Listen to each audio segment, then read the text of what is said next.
बिस्मिल्लाहिर्रहमानिर्रहीम अस्सलामुअलैकुम everyone and welcome to my channel ETEA for you. प्यारे दोस्तों, आज से KPK 8 class new course mathematics की एमसीक्यूज़ का सिलसिला शुरू करते हैं। प्यारे दोस्तों, ये बुक जो है यानी ये टेक्स्ट बुक जो है केपीके बोर्ड का है, जो कि हर प्रोविंस के लिए इक्वली इम्पोर्टेंट है। Specially it is very important for upcoming ETEA test and even for all competitive exams. तो चलिए वीडियो को शुरू करते हैं। वीडियो को शुरू करने से पहले अगर आप मेरे चैनल पर नए हो तो प्लीज़ मेरे चैनल को लाइक कीजिए, सब्सक्राइब कीजिए और ज़्यादा से ज़्यादा शेयर कीजिए। Class 8 KPK new course MCQs unit number 1। अरे दोस्तों, इस यूनिट के आखिर में जो एक्सरसाइज है इसमें हमारे साथ क्वेश्चन नंबर फर्स्ट है, एनसर्कल द करेक्ट ऑप्शन। तो यहाँ पर सबसे पहले इस एक्सरसाइज को स्टार्ट करने से पहले हमें अच्छी तरह सिग्निफिकेंट फिगर्स के बारे में जानना चाहिए कि सिग्निफिकेंट फिगर ये किस बला का नाम है।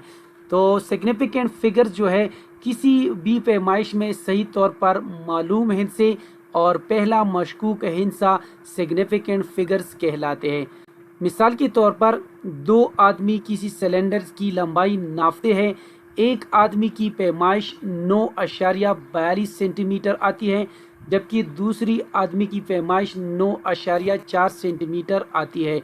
यहाँ पर 9 और 4 सही तौर पर मालूम हिस्से हैं, यानी दोनों आदमी इस पर मुत्तफिक है, जबकि 2 एक ऐसा हिस्सा है जो मशकूक हिस्सा है, यानी एक आदमी इस पर मुत्तफिक है जबकि दूसरा आदमी इस पर मुत्तफिक नहीं है।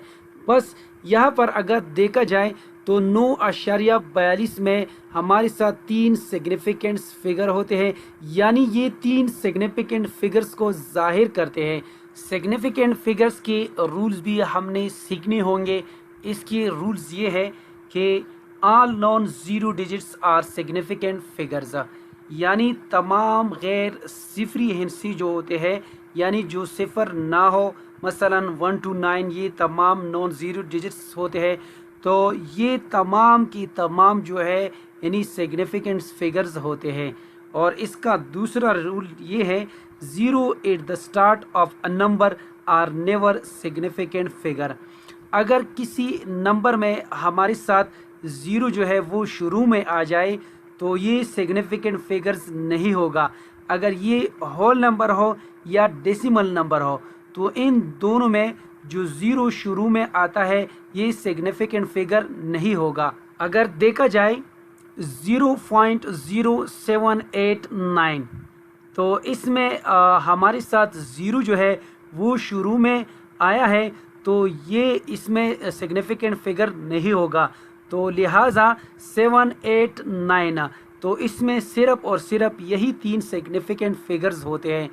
सिग्निफिकेंट फिगर्स का तीसरा रूल ये है, zeros that are within any 2 non zero digits are significant. इसमें कहते हैं कि अगर ज़ीरो जो है ये 2 नॉन ज़ीरो डिजिट्स के दरमियान में आ जाए तो ये सिग्निफिकेंट फिगर्स कहलाएगा। तो यहाँ पर अगर देखा जाए 89.045 तो यहाँ पर 9 और 4 के दरमियान ज़ीरो आ चुका है, तो इसमें ये ज़ीरो सिग्निफिकेंट फिगर तस्वर होगा। तो लिहाजा इसमें हमारे साथ टोटल 5 सिग्निफिकेंट फिगर्स हैं। इसका फोर्थ रूल ये है, zeros at the end of a number after the decimal point are significant. तो यहाँ पर कहते हैं कि अगर हमारे साथ डेसिमल नंबर में ज़ीरो जो है वो बिल्कुल आखिर में आ जाए तो ये सिग्निफिकेंट फिगर तस्वर होगा। लिहाजा अगर देखा जाए इसके आखिर में हमारे साथ 2 ज़ीरोज़ मौजूद है, तो लिहाजा ये सिग्निफिकेंट फिगर तस्वर होगा अगर नंबर हमारे साथ डेसिमल नंबर हो। और अगर ये होल नंबर हो, इसका फिफ्थ रूल ये है कि अगर ये हमारे साथ होल नंबर हो और ज़ीरो जो है इसके आखिर में आ जाए, जैसा कि 9500, तो इसमें हमारे साथ जो है यानी ज़ीरो बिल्कुल आखिर में आ गए हैं, तो ये दोनों ज़ीरो जो है इसको हम स्किप करेंगे, ये सिग्निफिकेंट फिगर्स नहीं होंगे। तो लिहाजा अगर देखा जाए इसमें हमारे साथ 2 सिग्निफिकेंट फिगर्स हैं, एक है 9 और दूसरा है 5। इन सारे उसूलों को आपने लाजमी याद करना होगा ताकि आने वाले एग्ज़ाम्स में और इस एक्सरसाइज में आपको बहुत ज़्यादा आसानी हो। तो चलिए इस एक्सरसाइज को स्टार्ट करते हैं। How many significant figures are there in the number 37,46,000। तो इसमें कहते हैं कि इस नंबर में हमारे साथ टोटल कितने सिग्निफिकेंट फिगर मौजूद होते हैं। तो यहाँ पर अगर इसका जो 5th रूल है उसको अगर गौर से देखा जाए तो अगर आपके पास कोई होल नंबर हो और उसकी लास्ट में हमारे साथ 0 मौजूद हो तो ये सिग्निफिकेंट फिगर तस्वुर नहीं होगा। तो लिहाजा इसमें हमारे साथ 3 सिफर है, तो इसको हम स्किप करते हैं, बाकी हिंसों को हम काउंट कर लेते हैं 1 2 3 4। तो इसमें हमारे साथ सिर्फ और सिर्फ 4 सिग्निफिकेंट फिगर्स मौजूद है। तो इसका राइट ऑप्शन जो है वो है ऑप्शन ए। नेक्स्ट क्वेश्चन कर लेते हैं, which of these have 3 significant figures. इस सवाल में कहते हैं कि नीचे दी गई ऑप्शंस में हमारे साथ 4 ऑप्शन मौजूद है। तो इसमें कहते हैं कि इसमें हमारे साथ वो कौन सा नंबर है जिसमें सिर्फ और सिर्फ 3 सिग्निफिकेंट फिगर्स मौजूद है। तो यहाँ पर अगर पहला ऑप्शन देखा जाए तो इसमें हमारे साथ 4 सिग्निफिकेंट फिगर्स हैं, लिहाजा ये ऑप्शन इसमें गलत है।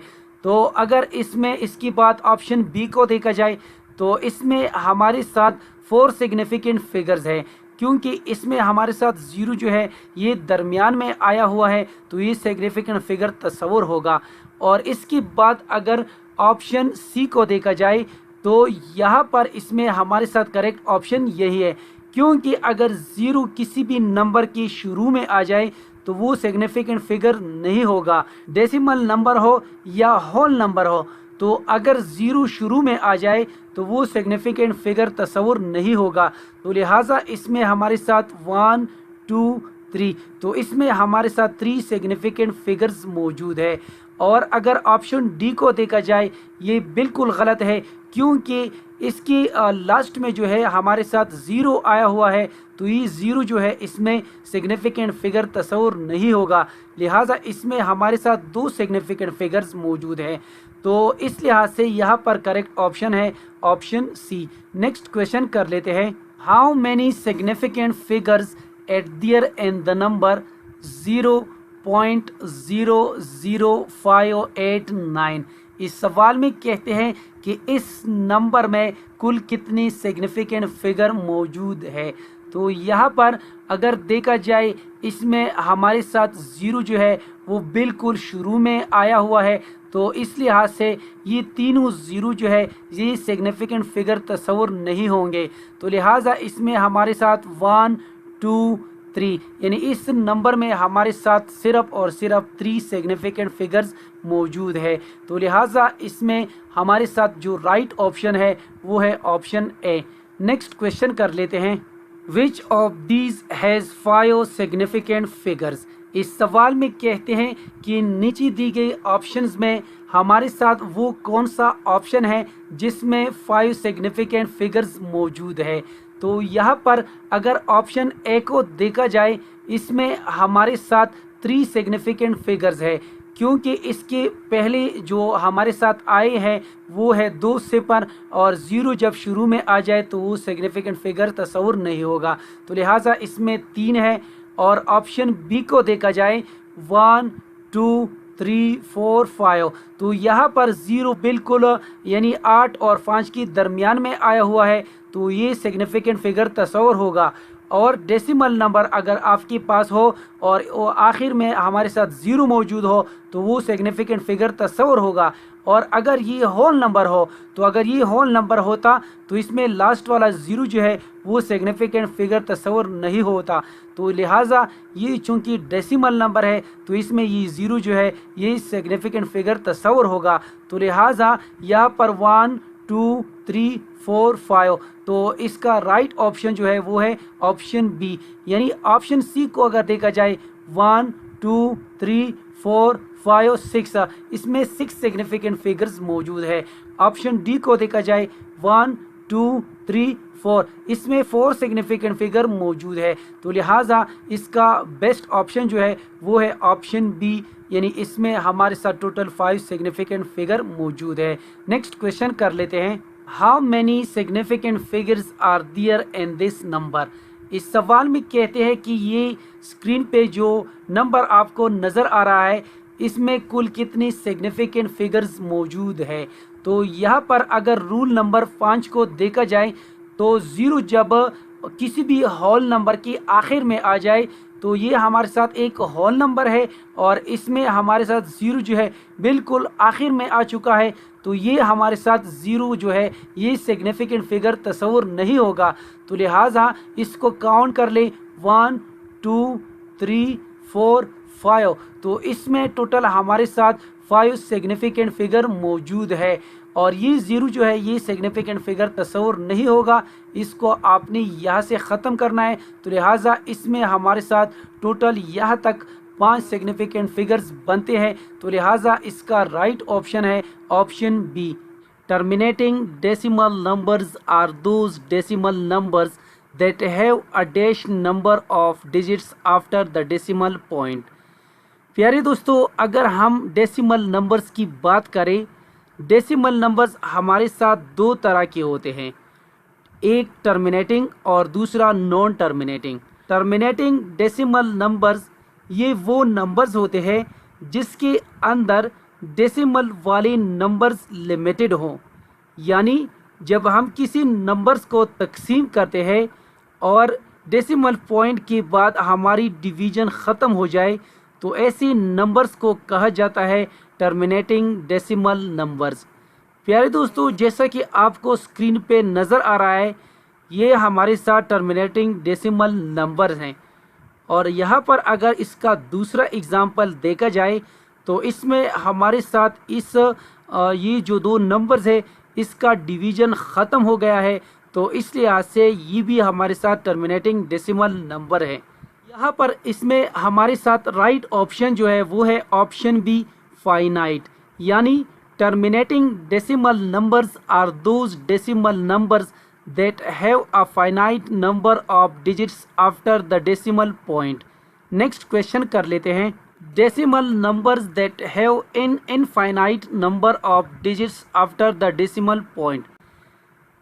प्यारे दोस्तों, इस सवाल में कहते हैं कि नीचे दी गई ऑप्शन में वो हमारे साथ कौन सा ऑप्शन है जो डेसिमल पॉइंट के बाद हमारे साथ जो डिवीज़न हो ना ख़त्म होने वाला हो।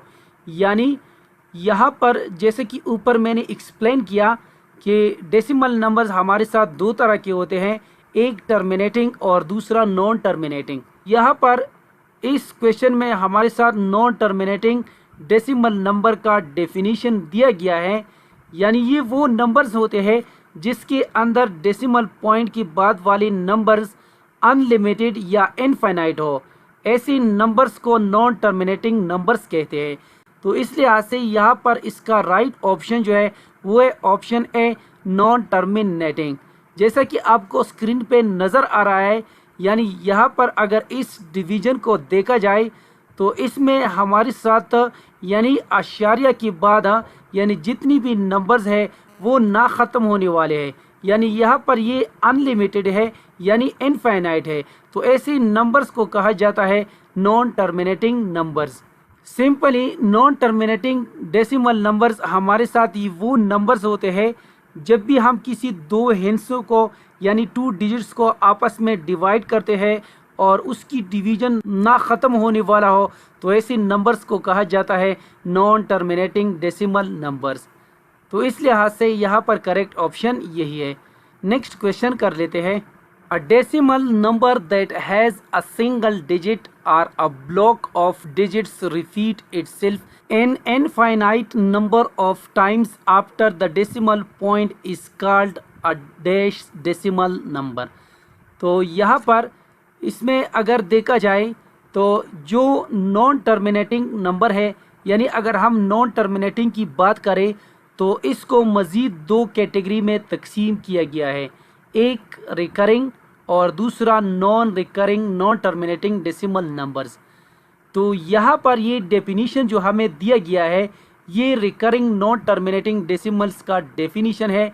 यानी रिकरिंग डेसिमल नंबर्स ये वो नंबर्स होते हैं जिसके अंदर डेसिमल पॉइंट के बाद वाले नंबर्स एक ख़ास पैटर्न या सीक्वेंस के साथ रिपीट हो रहे हो। जैसा कि आप सब दोस्तों को स्क्रीन पे नज़र आ रहा है, यानी अगर इन नंबर्स को देखा जाए तो यहाँ पर यानी अशारिया के बाद, पॉइंट के बाद, डेसिमल पॉइंट के बाद यानी जितनी भी नंबर्स है ये बिल्कुल एक सीक्वेंस में यानी एक ख़ास पैटर्न के साथ बार बार रिपीट हो रहे हैं। तो ऐसे नंबर्स को कहा जाता है रिकरिंग डेसिमल नंबर्स। तो यहाँ पर इसका राइट ऑप्शन जो है वो है option B, recurring decimal number. और इसके साथ आप सब दोस्तों ने ये भी याद रखना है कि non recurring non terminating decimal numbers ये क्या होते हैं। नॉन रिकरिंग डेसिमल नंबर्स ये वो नंबर्स होते हैं जिसके अंदर यानी डेसिमल पॉइंट के बाद वाले नंबर जो है एक ख़ास पैटर्न या सीक्वेंस के साथ रिपीट नहीं हो रहे हो और नंबर्स एक दूसरे से मुख्तलिफ हो और ये भी अनलिमिटेड हो। तो ऐसे नंबर्स को नॉन रिकरिंग डेसिमल नंबर्स कहते हैं। जैसा कि आप सब दोस्तों को स्क्रीन पे नज़र आ रहा है, तो यहाँ पर अगर देखा जाए अशारिया के बाद जितनी भी नंबर्स है वो एक दूसरे से मुख्तलिफ है, यानी यहाँ पर इन नंबर्स का एक ख़ास पैटर्न नहीं बन रहा है, ये एक ख़ास सीक्वेंस के साथ रिपीट नहीं हो रहे हैं। तो ऐसे नंबर्स को कहा जाता है नॉन रिकरिंग डेसिमल नंबर्स।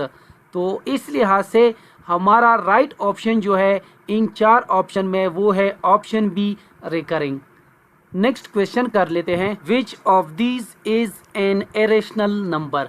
इस सवाल में कहते हैं कि इन चारों ऑप्शन में हमारे साथ इरेशनल नंबर कौन सा है। अगर ऑप्शन ए को देखा जाए 2.5 तो ये हमारे साथ एक रेशनल नंबर है। यहाँ पर ऑप्शन बी को देखा जाए तो 1/2 ये p/q की शक्ल में है, तो ये भी हमारे साथ एक रेशनल नंबर है। ऑप्शन सी को देखा जाए तो यहाँ पर 0 पॉइंट यानी पॉइंट के बाद ये नंबर जो है ये एक ख़ास सीक्वेंस के साथ, एक ख़ास पैटर्न के साथ रिपीट हो रहे हैं, यानी 2 3 2 3 2 3 एंड सो ऑन। तो ऐसे नंबर जो एक ख़ास पैटर्न के साथ रिपीट हो रहे हो वो भी रेशनल कहलाएंगे।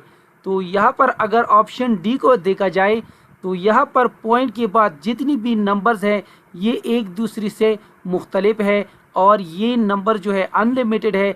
तो ऐसे नंबर्स को इरेशनल नंबर्स कहते हैं। तो इस लिहाज से यहाँ पर हमारे साथ करेक्ट ऑप्शन जो है वो है ऑप्शन डी। नेक्स्ट क्वेश्चन कर लेते हैं, क्यों प्लस क्यों डैश मैक्स। यहाँ पर ये क्यों जो है ये रेशनल नंबर को ज़ाहिर करता है और प्लस जो है ये जमा को ज़ाहिर करता है और क्यों डैश जो है ये इरेशनल नंबर को ज़ाहिर करता है। तो यहाँ पर कहते हैं कि the sum of rational and irrational number is known as what. So the union या द सम ऑफ रेशनल और irrational number is known as real number. तो यहाँ पर इसका राइट ऑप्शन जो है वो है ऑप्शन बी, यानी the set of real numbers. तो यहाँ पर इसका राइट ऑप्शन है ऑप्शन बी, क्योंकि यानी रेशनल और इरेशनल नंबर का जब हम मजमूआ लेते हैं, इनको सम करते हैं या इनका यूनियन लेते हैं, तो इससे रिज़ल्ट में हमारे साथ आएंगे रियल नंबर्स। तो इस लिहाज से यहाँ पर करेक्ट ऑप्शन यही है। नेक्स्ट क्वेश्चन कर लेते हैं, the absolute value of -3 is +3। यहाँ पर इसका राइट ऑप्शन है ऑप्शन सी, यानी एब्सोल्यूट की डेफिनेशन ये है, it is the distance between zero the origin and that real number on the number line. Since it is a distance it is always positive और zero. Absolute value यानी zero से right तक या left तक ये हमारे साथ equal distance होता है और ये हमेशा पॉजिटिव होता है, यानी अगर ये नेगेटिव हो तो इससे रिज़ल्ट पॉजिटिव आएगा और अगर ये पॉजिटिव भी हो तो इससे रिज़ल्ट पॉजिटिव ही आएगा। जैसे कि आप सब दोस्तों को स्क्रीन पे नज़र आ रहा है, ये हमारे साथ मुख्तलिफ़ किस्म की नंबर्स हैं और हमने इनका एब्सोल्यूट लिया है। नेक्स्ट क्वेश्चन कर लेते हैं। Reflexive property of real number states that for all a belongs to real number. तो यहाँ पर जो भी नंबर अपने आप के बराबर होगा तो वही हमारे साथ रिफ्लेक्सिव प्रॉपर्टी होगी। तो यहाँ पर अगर देखा जाए तो इसमें a plus B is equal to B plus A के बराबर है, यानी इसमें एक एलिमेंट जो है वो ख़ुद के बराबर नहीं है। तो यहाँ पर अगर इस ऑप्शन बी को देखा जाए तो यहाँ पर ये हमारे साथ प्लस ए है और ये हमारे साथ मनफी ए है, ये भी रिफ्लेक्सिव प्रॉपर्टी को नहीं शो कर रहा है। और अगर ऑप्शन सी को देखा जाए तो ये हमारे साथ रिफ्लेक्सिव प्रॉपर्टी को शो कर रहा है, क्योंकि यहाँ पर ए हमारे साथ ए के बराबर है। अगर इस ए की जगह हमारे साथ 4 होता, यानी 4 इज़ इक्वल टू 4, तो फिर भी हमारे साथ रिफ्लेक्सिव प्रॉपर्टी को ही शो करता। और इसके बाद हमारे साथ डी ऑप्शन जो है ए प्लस 3 इज़ इक्वल टू ए, ये हमारे साथ रिफ्लेक्सिव प्रॉपर्टी नहीं है। तो इस लिहाज से यहाँ पर हमारे साथ जो बेस्ट ऑप्शन है वो है ऑप्शन सी। नेक्स्ट क्वेश्चन कर लेते हैं। Symmetric property is shown by. इस सवाल में कहते हैं कि नीचे दी गई ऑप्शंस में हमारे साथ 4 ऑप्शंस मौजूद हैं। इन ऑप्शन में हमारे साथ कौन सा ऑप्शन सिमेट्रिक प्रॉपर्टी को शो कर रहा है? तो इसमें राइट ऑप्शन जो है वो है ऑप्शन बी, यानी इसमें ये इन दोनों साइड से यानी जो रिज़ल्ट आता है या आएगा वो सेम होगा। क्योंकि अगर इस साइड को देखा जाए तो इसमें जब हम इस +2 को इस साइड पे लाएंगे तो ये बन जाएगा -2, और जब 10 से हम -2 को सब्ट्रैक्ट करते हैं तो इससे रिज़ल्ट आएगा 8, यानी a इज़ इक्वल टू 8।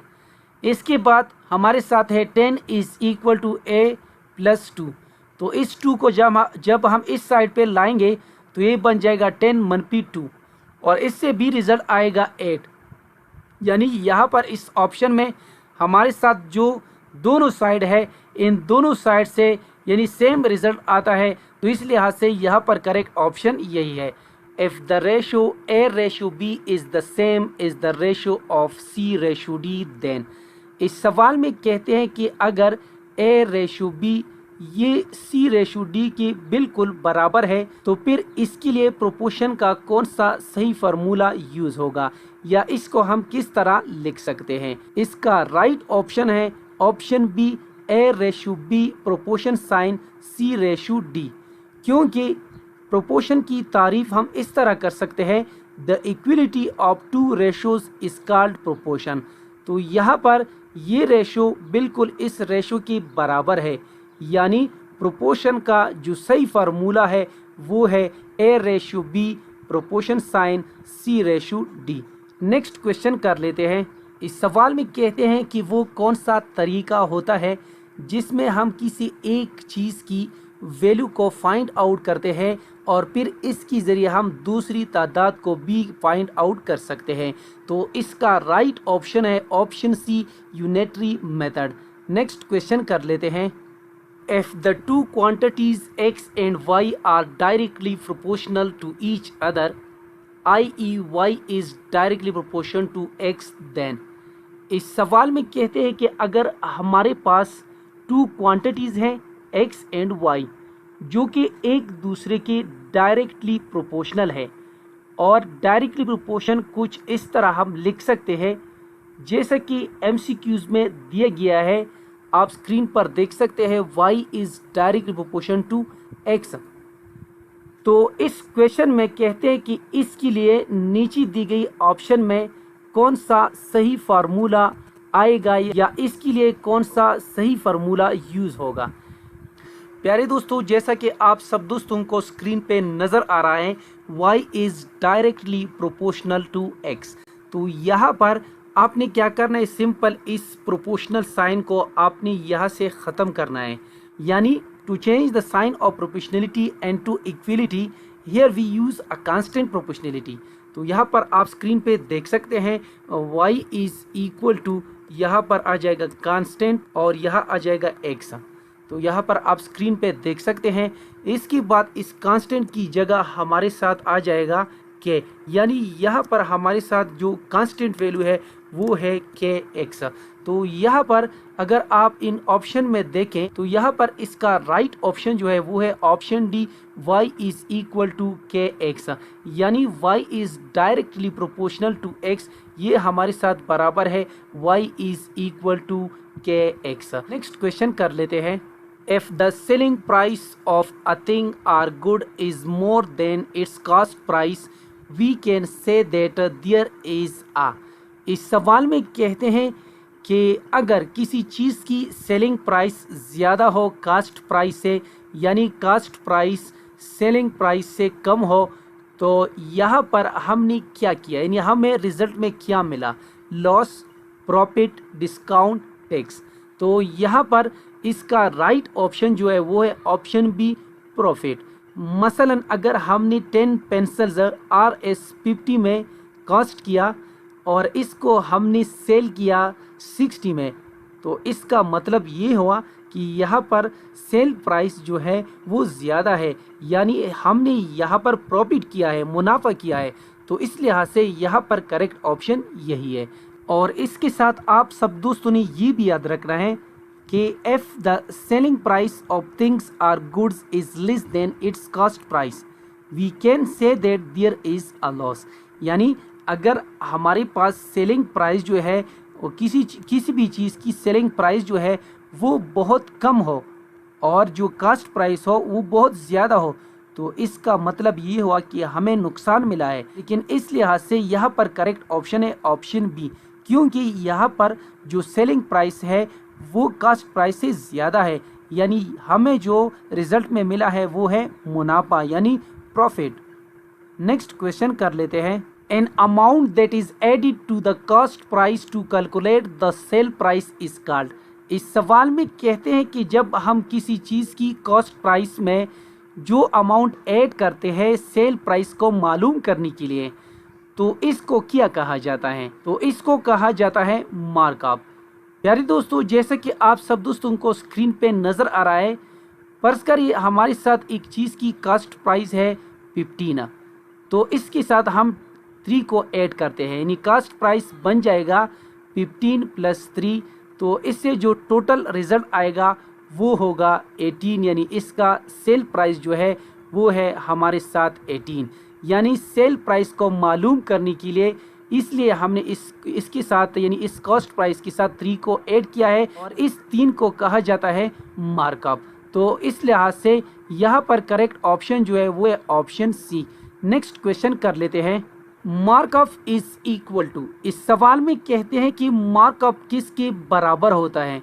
प्यारे दोस्तों, मार्कअप का जो फार्मूला है यानी मार्कअप हमेशा बराबर होता है markup is equal to total payment minus cash price. उम्मीद करता हूं कि आज की वीडियो आप सब दोस्तों को पसंद आई होगी। जिन दोस्तों को वीडियो पसंद आई हो, समझ गए हो, तो प्लीज़ चैनल को भी सब्सक्राइब करें, वीडियो को लाइक और शेयर लाजमी किया करें। शुक्रिया, अल्लाह हाफिज़।